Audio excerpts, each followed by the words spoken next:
Howdy, and welcome to Wise About Texas, the Texas History Podcast. This is your host, Ken Wise, and I want to thank you very much for tuning in today to hear a little bit about some Texas history.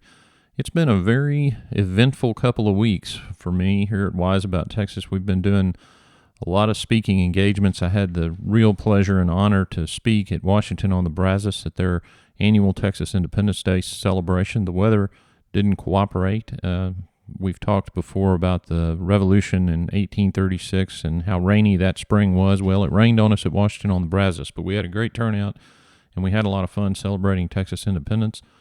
I've been doing a lot of traveling recently, spending a lot of time in Austin. I never fail to stop and do a little bit of historical research every time I'm there and try to get some new ideas for the podcast, which I was very successful in doing.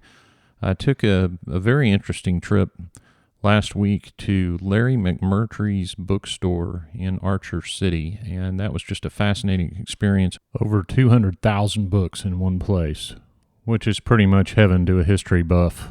The best part of the whole trip was a group of us walked into the store, and there stood Larry McMurtry himself, so we got to talk to him, and it was very pleasant and a very interesting trip. Got some great ideas for some new episodes, and I'm excited about all the stuff that's coming up. Getting lots of great feedback from the listeners. Thank you very much. When you get a minute, leave a review on iTunes and shoot me an email about what you'd like to hear about. I had one gentleman approach me at Washington on the Brazos, a fan of the podcast, and gave me a lot of great original material on his ancestor, Thomas Rusk. So we're going to get into some of that and talk about Thomas Rusk in an upcoming episode. And I really appreciate the engagement that listeners from around the state are providing the show, and I'm learning some interesting stories and getting some great ideas. So keep those ideas coming. Well, last episode we talked about the Battle of Tampico, and that's a battle that we don't think about very much in the context of the Texas Revolution. But a general named Jose Mejia led an expedition against the Mexican port of Tampico, and it turned out not to be a very good idea, not to be a success. And it's one of those forgotten battles of the Texas Revolution, and there are a couple of more that I want to cover today. And I want to do so. I want to expand a little bit on the context of the Matamoros expedition that hatched the Tampico attack and the other couple of battles that we're going to discuss today. So let's go back to 1835 and get wise about Texas. Now, in the context of several other stories that we've talked about on the podcast, we've discussed the idea that several in Texas wanted to lead an attack on the interior of Mexico and the port of Matamoros. Sam Houston referred to it as Matamoros fever, but I wanted to give you a little more context on what was going on at that time. What we have covered is the fact that the General Council in Texas, ended up in a severe split over the issue of attacking Matamoros, and it almost blew up the government. And we talked a little bit last episode about the Matamoros expedition because we were discussing that Battle of Tampico, which was one part of a bigger picture. So I want to give you a little more about the bigger picture.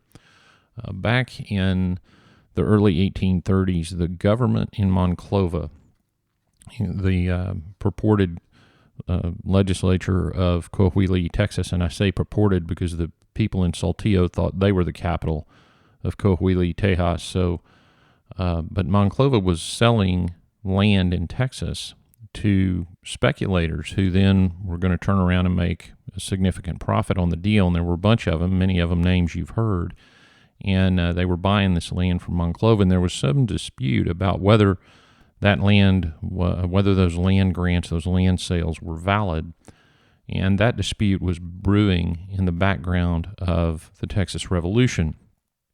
So the government in Monclova was a federalist government. Now, the dispute in Mexico was between the federalists and the centralists. Santa Anna was originally a federalist, became a centralist, and became more than that, of course, as he declared himself dictator. The Federalists were generally in favor of the Mexican Constitution of 1824, which, of course, Stephen F. Austin was in favor of, and the people in Texas, having come from the United States, which also has a federalist system. They wanted the Federalist government in Mexico to prevail. Plus, we had these, what I'll call the Monclova land speculators. Well, some of the speculators were people that were going to end up funding the revolution. And so this was a serious situation. And the thought of attacking Matamoros began in the fall of 1835 to become a more significant idea. There was a commander of the Texas garrison at Goliad named Philip Dimmitt believed that the Federalists in the interior of Mexico would respond favorably if the Texans attacked Matamoros and would rise up in revolution against the centralists.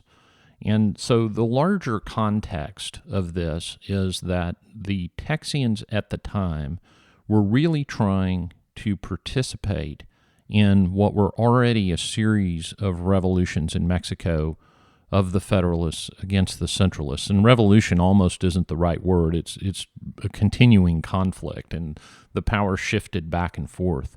But the Texans were participating with other Mexican citizens in trying to stir up this Federalist revolution and support the Federalists against the centralists. This was not initially, and we've covered this several times, but it's important to remember this was not initially a fight for the independence of Texas to create a new republic, although that idea certainly had taken hold in the minds of many. What was really going on, at least at first, was that the Texans were trying to participate meaningfully in supporting the Federalist cause. So Dimmitt suggests to Austin in a letter that this is what he wrote. I'll just quote it. Quote, "An attack on Matamoros would be approved and sustained by a majority of people in that section of the country." Close quote. So he was trying to convince Austin that attacking Matamoros was a great idea, and Austin agreed. And Austin wrote in another letter, Stephen F. Austin wrote, quote, "Nothing will aid Texas so much as an expedition from New Orleans against Matamoros under General Mejia. It is all important," close quote. Now, remember, Mejia was hanging around as a Mexican Federalist and was getting a lot of support from the Texas General Council as what I call a revolutionary consultant. He was sort of consulting on internal political and military affairs in Mexico and encouraging this Federalist support.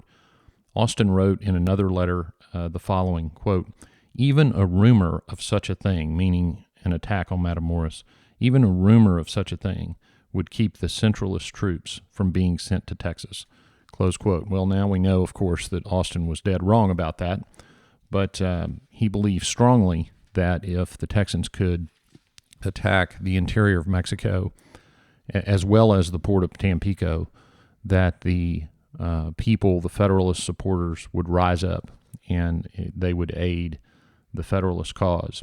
They also thought that if they could capture Matamoros, they would choke off the supplies to the centralists, because Matamoros was a very important port in Mexico, and I think they probably were right if they could have pulled it off, but of course that would not come to pass.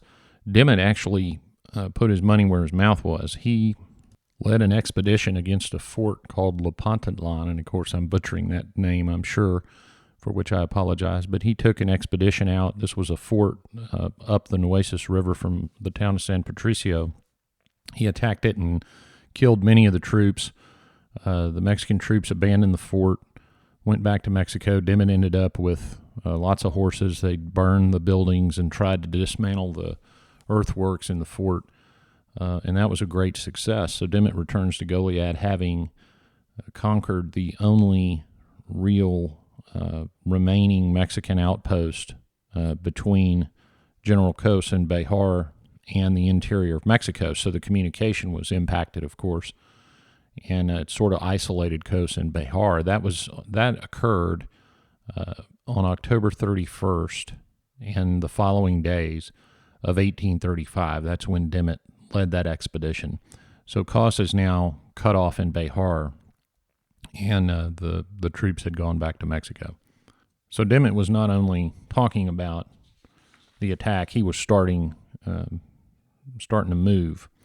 Now let me say a word just so we're clear on the situation with the military command in Texas, because this is where you can start to see how the government was really coming apart. The provisional governor, Henry Smith, had ordered Sam Houston to organize the army and attack Matamoros, but he didn't have an army to organize. He was going to have to raise it. The council, who was already starting to split from Smith, ordered Ed Burleson, to organize a Matamoros expedition. James Grant and Frank Johnson, who, by the way, were business partners in some of those Monclova land deals, owning Texas land, they decided they were going from Behar to attack Matamoros on their own. Now, we mentioned this. I mentioned this in the last episode, and then I talked a little bit about it in a couple other episodes about how there were multiple commanders purportedly in command of various segments of the army, and you had a group of volunteers, and then you had a group, didn't really have a group. You had a purported regular army or the authority to have one, but of course they didn't have many men in it. And so you had multiple commanders. Fannin, by the way, James Fannin was also commissioned as a colonel to work by the council to work on the Matamoros expedition. So you had Houston, you had Grant, and you had Fannin. Burleson had gone with Stephen F. Austin to the United States as agents for Texas. So we now have three commanders. Grant goes down with his force to Goliad and asserts authority over Philip Dimmitt, who is still at Goliad, commanding his troops. And Grant says, I'm the proper commander. You're going to turn everything over to me, and I'm going to take it on to Matamoros. Now, this caused a little controversy, as you might expect, and many of the men thought there was actually going to be a shooting war between Grant's men and Dimmitt's men. So you can imagine the disarray that existed in that fort.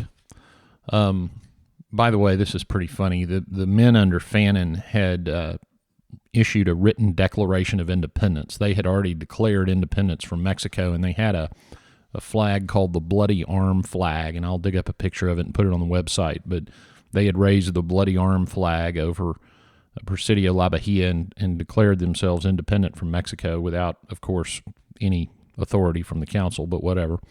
And Dimmitt took that flag down, and I suspect that's probably one of the things that caused a lot of problems. Houston, in the meantime, began to realize that he was not going to have an army to command and not going to have the opportunity to wage a great battle against Mexico at Matamoros, so he sort of changed his tune on the idea of attacking Matamoros and started trying to convince people it was not that good an idea, and we have talked about that in the past. The whole situation resulted in extreme conflict between Smith and the council, and remember, right during this time when this was all happening and they were trying to get organized, that's when Mejia led the Tampico expedition, which of course got wiped out. And so people began to realize that maybe attacking Mexico was not going to work out the way they thought it would. Maybe it was a bad idea. Grant and Johnson, of course, had land to go protect, so they had a little extra incentive to go down there and attack. So not only was there disarray in Goliad between Grant and Dimmitt, and then further disarray with Houston changing his mind about how things ought to go, but you also had this whole situation resulting in extreme conflict at Washington on the Brazos, where, as I talked about in the last episode, Grant declares the council dissolved. The council turns around and impeaches him. He refuses to leave. And in the meantime, all these military forces are out in the field. So it was a total, absolute mess. But those forces were in the field, and they were undertaking some activity, and that's what I want to talk about. Tell you a couple of stories about a couple of battles that are not lost to history, but are not often discussed when you talk about the Texas Revolution.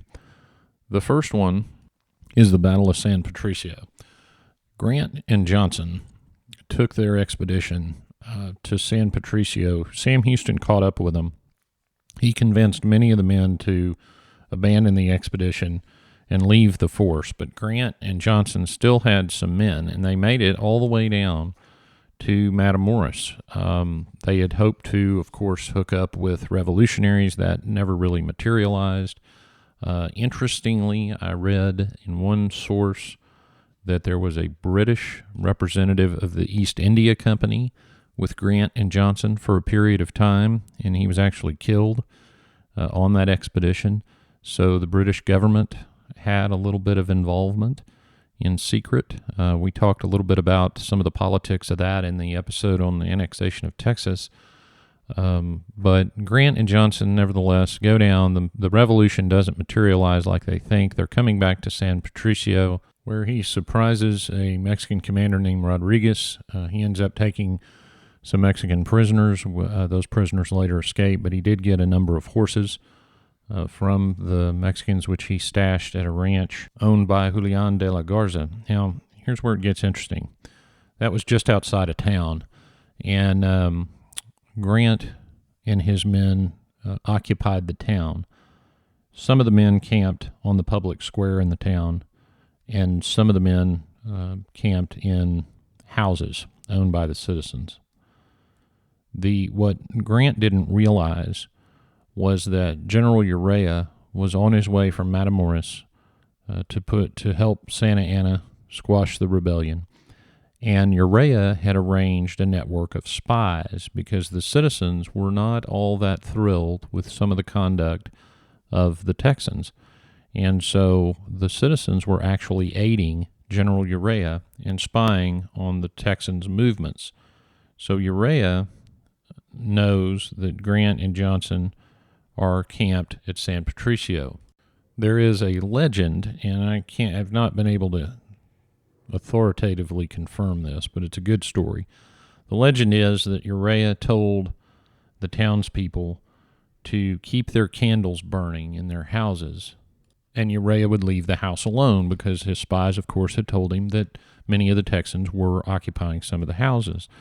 And the story goes that Frank Johnson, the Texan co-commander, was working late and had a candle burning.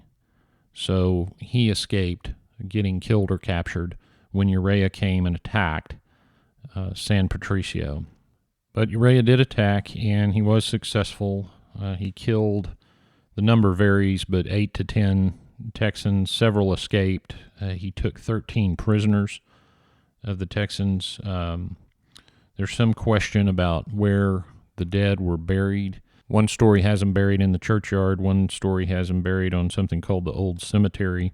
But nevertheless, that battle was not successful for the Texans, and Urrea continued his march to chase down Grant and his section of the troops. You see, they had split with dealing with the horses and everything. Johnson had come back to San Patricio, but Grant was still out there. Urrea caught up with him near Agua Dulce, a place called Agua Dulce. He ambushed Grant. They were on a creek, and he killed or captured all of Grant's men except for a few, just a very few, and Grant was killed in that battle, and there's some dispute about whether he was killed in the battle or whether he surrendered and they executed him or what have you. But anyway, Grant met his end, and Urrea stayed around in San Patricio for a while and then continued his march into the interior of Texas. In fact, he was there when the Alamo fell in early March and then proceeded east on Santa Anna's orders, but of course was not directly involved in any more fighting, and San Jacinto intervened. So that was the Battle of San Patricio. And the next, and of course, grew out of Grant and Johnson's idea to go attack Matamoros on their own. The next battle I want to talk about is the Battle of Refugio. At Refugio, in the late 1700s, there was a mission founded, and the mission was called Nuestra Senora del Refugio, and it was eventually closed or abandoned by 1830. But the mission still stood in the town that had been named for it. They named the town Refugio. It was settled by Irish colonists. So let's go to March. That Battle of San Patricio had been at the end of February 1836. So now we're in the beginning of March 1836. And the Alamo has been under siege and has fallen. While that was occurring, James Fannin, we mentioned him earlier, had the men at Goliad. He had actually gone down to the coast, to the port of Capano, to secure the port, and which would be a launch point, of course, for the Matamoros expedition that never came about. But as he was returning to Goliad, he sent a man named Amon King and about 30 men to Refugio. And Urrea's army, of course, is coming up, and so King was to rescue the families, the Texan families that were in Refugio, and try to get them to come to La Bahia at Goliad. But King could not resist. Remember, the rancheros of the area had helped Urrea in connection with the Battle of San Patricio, so King thought, well, I'm going to punish these citizens for helping Urrea. The focus of his wrath was a man named Carlos de la Garza. De la Garza was a prominent rancher.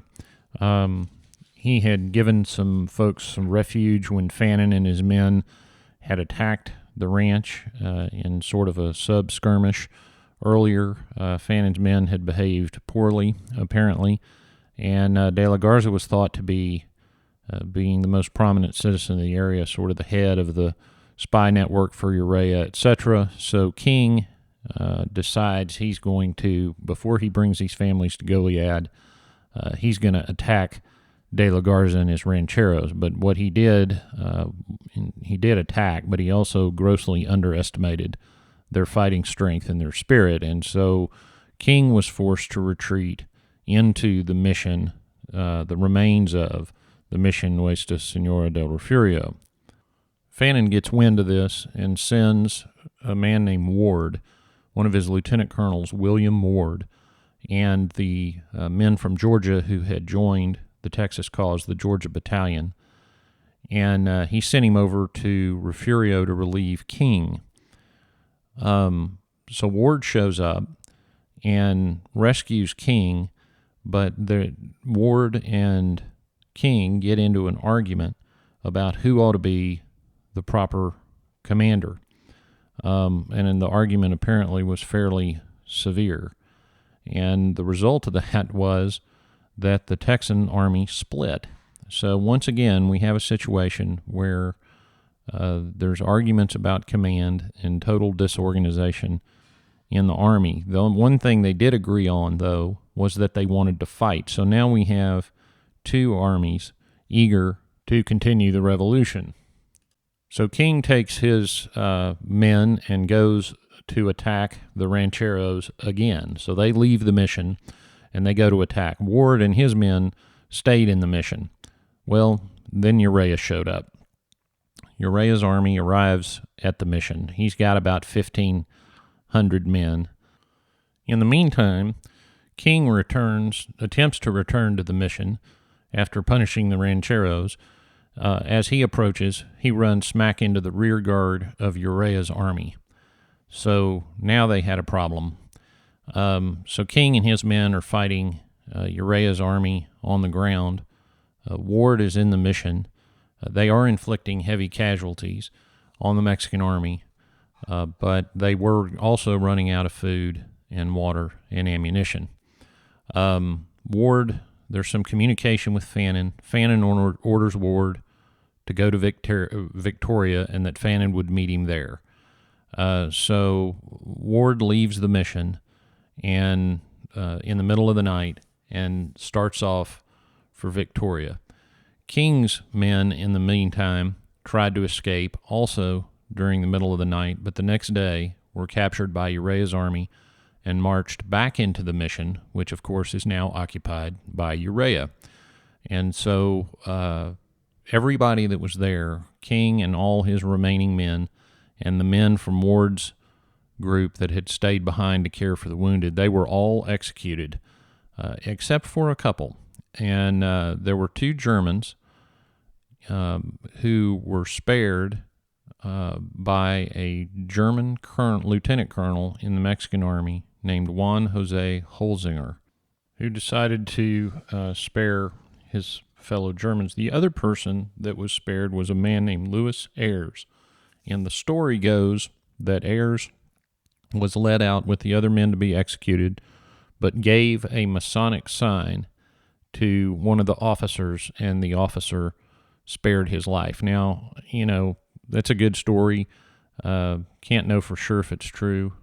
Ayres wrote a letter that I found, and the letter was written in December of 1836 to some of his relatives, and he discusses his experience in the battle. And what he says was that his wife, with their 4 children, approached General Urrea and, in Ayres' words, quote, excited his sympathy by their tears, close quote. So his wife and children are crying.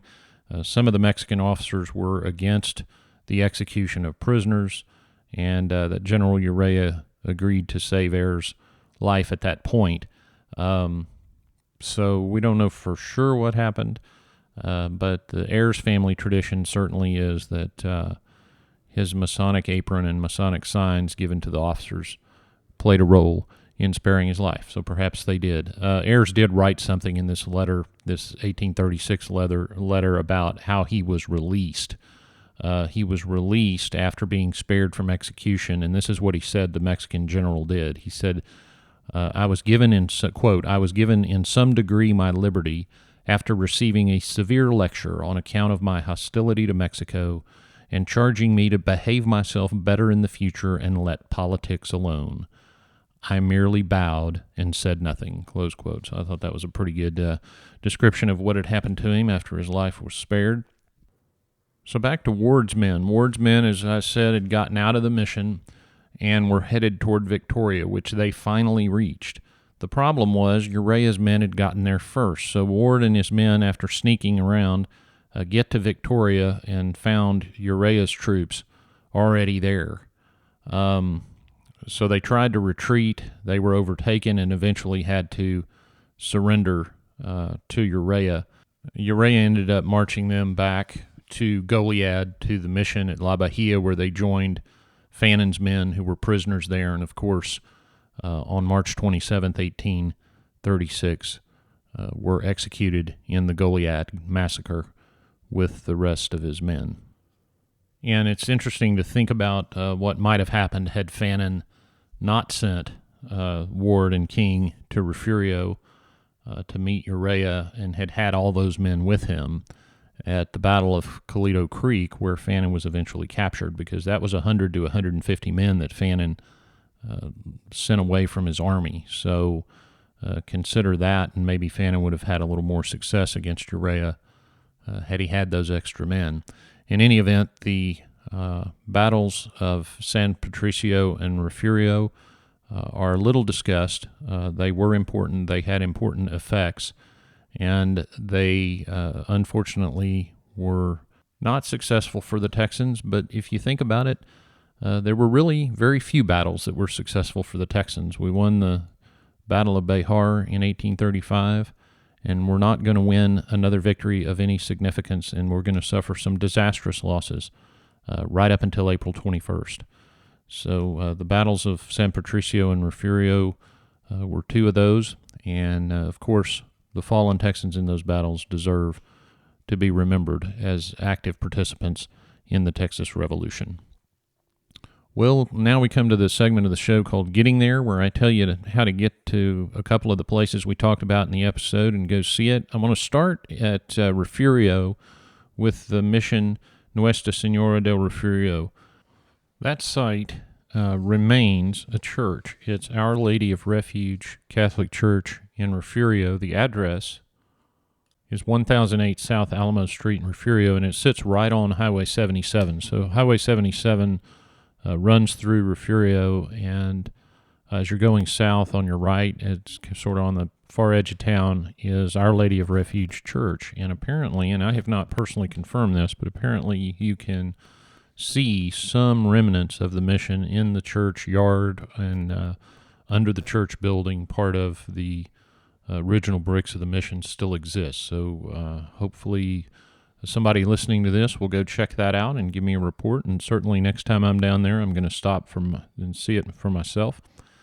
The next place that I want to talk about is San Patricio. San Patricio, Texas is located west of Corpus Christi. If you go out of Corpus Christi on FM 624, take a right, or go north on FM 666, and that will run you right through San Patricio. In San Patricio, you'll find several historical markers on the corner of Main and McGloin, commemorating various events that we've discussed.